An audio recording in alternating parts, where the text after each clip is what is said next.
네, 안녕하세요. 저는 서울노인복지센터 부설기관으로 있는 서울시 어르신 상담센터에서 근무하고 있는 이한결 사회복지사라고 합니다.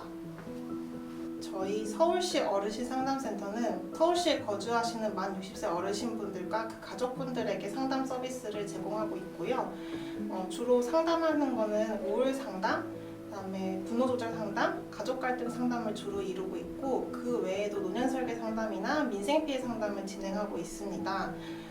그것 말고도 상담에 어떻게 보면 문제가 있는 사람들만 받을 수 있는 상담이다라고 생각을 하시는 분들이 있어가지고 그거에 대한 인식 개선을 하고자 인식 개선 사업과 상담에 대해서 알리고자 하는 홍보 사업을 같이 운영하고 있고요. 그 외에도 이제 실무자분들에게 노인 상담을 전문적으로 제공할 수 있도록 교육 사업을 같이 운영하고 있습니다. 주로 개별 상담과 집단 상담을 운영하고 있고요. 개별 상담 같은 경우에는 분노 조절이나 우울, 가족 갈등에 대한 개인적인 고민을 1대1 서비스로 이제 진행을 하고 있는 상담이라고 생각하면 되시고, 집단 상담 같은 경우에는 6명에서 8명의 어르신들이 모여서 비슷한 고민을 가지고 이야기하면서 나의 생각 그리고 다른 사람의 생각을 들어보고 자기 성찰을 할 수 있도록 도와주는 프로그램입니다. 제가 관계를 형성할 때 가장 중요하게 생각하는 점은 공감이라고 생각하고요. 아무래도 상담 장면에서는 어르신들의 개인적인 문제를 용기 있게 이제 얘기하시는 자리이기 때문에 어르신의 마음을 정확하게 공감하는 것이 필요하다고 생각합니다. 제가 기억에 남는 부분은 보통 어르신들께서 보시면 상담이라는 거를 해결 방법을 알려주는 곳이라고 이제 생각을 하시는 경우가 많은데, 사실 상담이라는 건 해결 방법을 알려주는 게 아니라 함께 해결 방법을 찾아가는 거라고 생각하거든요.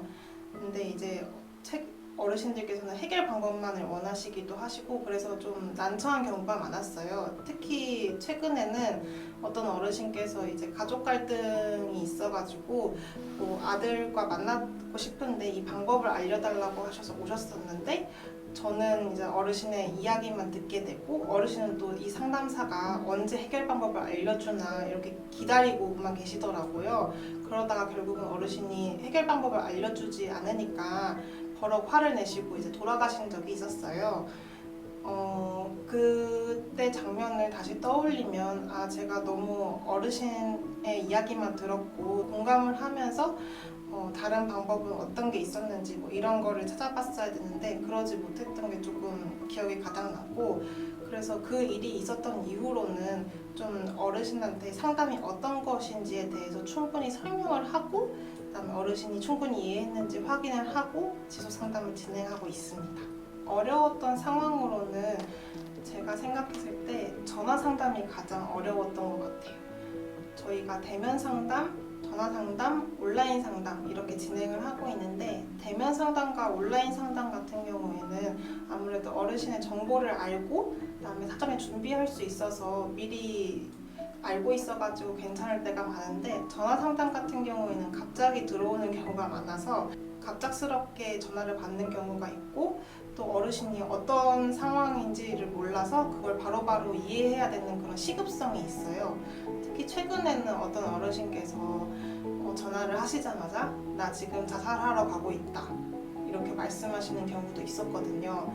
그럴 때는 저희가 이제 어르신이 그 자살을 하러 가고 있다고 하시니까 위기 상황이어서 어르신 혹시 좀 어떤 것 때문에 속상하신 일이 있었냐, 식사는 하고 가신 거냐, 어떤 일이 있었던 거냐, 이런 식으로 이제 이야기를 하면서 어르신이 이제 시도를 하지 않을 수 있도록 지연을 일부러 시키고, 동시에 이제 다른 동료들한테 빨리 어르신이 자살하러 간다고 하시니 관련 유관기관 동주민센터나 아니면 경찰서에 빨리 신고를 해달라 이러면서 동시에 이렇게 해야 되는 상황이 가끔 있어요. 그럴 때마다 좀 어려운 상황이고, 저도 그럴 때마다 굉장히 긴장을 하는데, 그래도 저 혼자서 이 문제를 해결하는 게 아니라 이걸 해결할 수 있도록 같이 도와주는 동료들이 있기 때문에 좀 수월하게 해결을 할 수 있었던 것 같고, 실제로 어떤 어르신께서는 그때 산으로 올라가서 자살하신다고 하셔가지고 긴급하게 경찰서랑 소방관에 연락을 했고 다행히 어르신이 어느 위치에 있는지를 그래도 얘기를 하다 보니까 밝히게 돼서 이제 바로 찾아낼 수 있었습니다. 그래서 다행히 그런 해프닝은 마무리가 되었던 일이 있었어요. 제가 여기를 근무한 지 만 4년 정도 되었는데 노인 상담을 하면서 저는 어르신의 마음을 이해하는 힘이 생긴 것 같아요. 왜냐하면 아무래도 노인 상담에서는 그냥 서비스를 이제 요구하는 게 아니라 어르신의 개인적인 고민과 그런 삶에 대해서 이야기를 해주시는 경우가 많아서 어르신들께서 주로 어떻게 살아오셨는지 어떠한 마음이셨는지 이런 걸 듣다 보니 이해를 하게 됐던 것 같고 가끔 민원성으로 이제 어르신들께서 저희에게 화를 내거나 아니면 속상한 말씀들을 하실 때가 있는데 그 부분이 이해가 전혀 안 된다기보다는 어르신께서 저런 마음으로 말씀을 하고 계시는구나 라고 이해가 될 때가 많았던 것 같아요. 그게 아무래도 제 성장점이라고 할 수 있을 것 같아요. 제가 최근에 상담했던 사례 중에 20년간 와이프를 이제 간병 생활하시던 어르신이 계셨어요. 근데 그 어르신 와이프분께서 최근에 돌아가셨거든요. 그래서 아내분이 갑작스럽게 돌아가신 이후에 불안감과 우울감으로 저희 상담센터에 오셨어요. 어느 정도였냐면 아내의 목소리가 환청이 들릴 정도로 너무 힘들어하셨고 그래서 이거를 좀 어떻게 해결하면 좋을지 또 내가 어떻게 앞으로 혼자 살아갈지에 대해서 고민이 많으셨던 분이셨는데 제가 봤을 때는 어르신께서 좀 심리 상담만으로만 하기보다는 좀 약복용도 같이 병행해서 하면 좀 더 효과적이겠다 싶어가지고 어르신께서 사시는 지역 정신건강복지센터랑 지역 노인복지관에다가 요청을 해서 정신건강복지센터에는 병원 연계를 의뢰를 했었고요.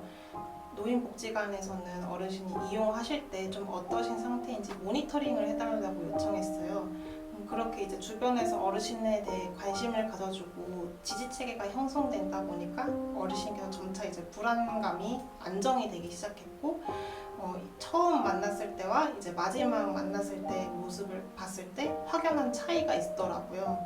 그래서 그럴 때 그렇게 조금이라도 어르신이 변화를 할 때 저는 가장 보람이 있었던 것 같습니다.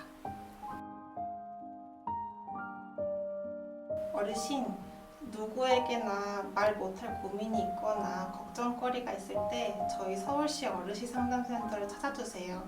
저희는 항상 어르신 편에 서 있겠습니다.